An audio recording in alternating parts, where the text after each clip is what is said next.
is property of MGM. This is a fan-made movie review. You don't like it? Well, that's just tough. Please support the official release. Hey everybody, djufu Films here. And today, yes, we are reviewing my last James Bond movie review. Unless someone requests me to review any of the others, which I will if they do. But today, we are reviewing Goldeneye 007, my favorite one, MGM DVD.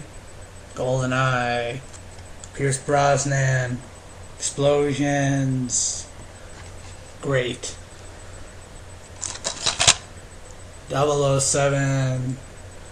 This Ultimate Edition of Goldeneye includes newly created widescreen master for optimum picture and sound quality. Alright. Goldeneye music video by Tina Turner. Behind the scenes featurette. Making of featurette, the Goldeneye Video Journal. The World of 007 documentary. This is awesome. Let's see what it looks like inside. Just epic. Alright, that's enough showing off the DVD. Let's get right into this because I got a lot to talk about.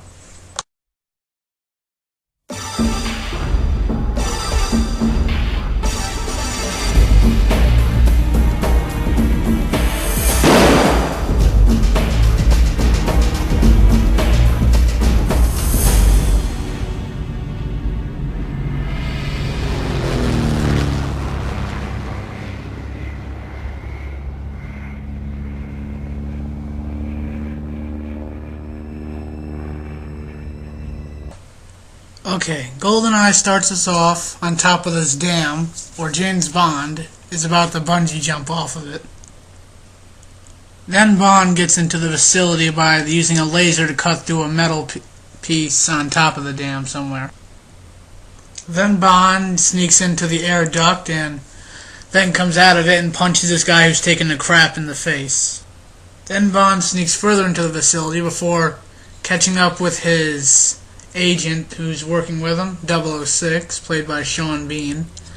And then both of them sneak into the chemical facility and they put explosives on these oil tanks or gas tanks or whatever. But then the alarm goes off and they are ambushed by hundreds of guards. And Sean Bean gets captured and then is shot in the head by this douchebag general.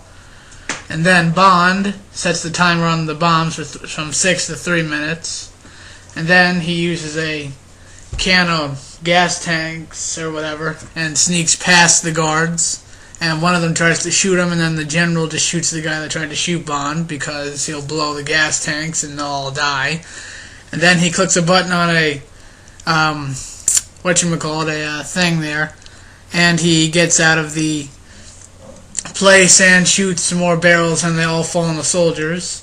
Then he runs out of the facility and goes after this plane, but then takes a guy's motorcycle and chases after the plane, skydives off of the cliff after the falling plane, manages to get into the plane, then steers it back up before it crashes, and the whole facility blows up as he flies off, and then the main credits start. Then the film skips to 9 years later, and Bond is taking a country drive with this girl before getting into a drag race with this other girl in a Ferrari, and then he lets her win, then starts making out with the girl in his car. Then Bond goes to this casino where he meets this girl, and it turns out her name is Xenia on the Top. Yes, you heard me correct. Xenia on the Top. And then she leaves. Bond spies on her, takes a couple pictures, looks at some info.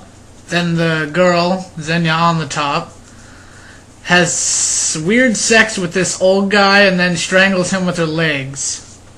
Yeah. Then the same place Bond is at, they're presenting this new helicopter that's EMP hardened, so no electromagnetic pulse can hurt it. Then Xenia kills the pilots for the helicopter. Bond sneaks on the boat that the old guy and Xenia had sex on, kicks the shit out of some kid with a frickin' towel, finds the old guy dead, tries to get to the helicopter, but Xenia and some other guy take off and fly off with the helicopter. The film then cuts to this radar installation in Siberia.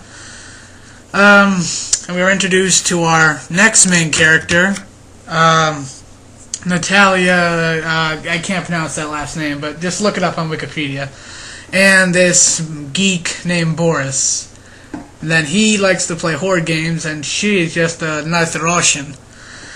Then he goes outside for a cigarette, and the helicopter lands, and Xenia, along with the general from 9 years ago, get out of the helicopter. They walk into the place where they test this satellite called Goldeneye, and after they get the equipment, they shoot the people there, and Natalia escapes. And then they have the Goldeneye shoot a powerful EMP laser at the satellite installation, and everything electronic blows up there. Natalia still survives. Then they take off in the helicopter, and because it's EMP hardened, well, they're not hurt. Then Natalia tries to get out but can't. Then the satellite dish collapses in because an aircraft flew into it. And then she gets out, and then the scene cuts to Moscow or St. Petersburg or somewhere in Russia, where the general's name is finally given as Omarov. And he's basically saying that the whole things in Siberia were just a big accident, but even though he was the one behind it. Then before Bond goes off to St. Petersburg or Moscow, he gets his always cool gadgets from Q, and he gets a car with Stinger missiles behind the headlights, a holographic scanner, an X-ray scanner or something like that. Let's see, a pen, which if you click it 3 times turns into a class 4 grenade. A laser watch that can also set off C4. Let's see, then there's this big balloon thing, and a telephone booth, some guy that gets shot out of a chair, and a rocket cast. Then after Bond gets into St. Petersburg, he meets up with his CIA friend Jack Wade, and then Natalia goes to this computer place and chats with Boris, who's still alive actually. He tells her to meet her at this church, and when she goes, she's captured by Boris and Xenia. So Boris is a traitor.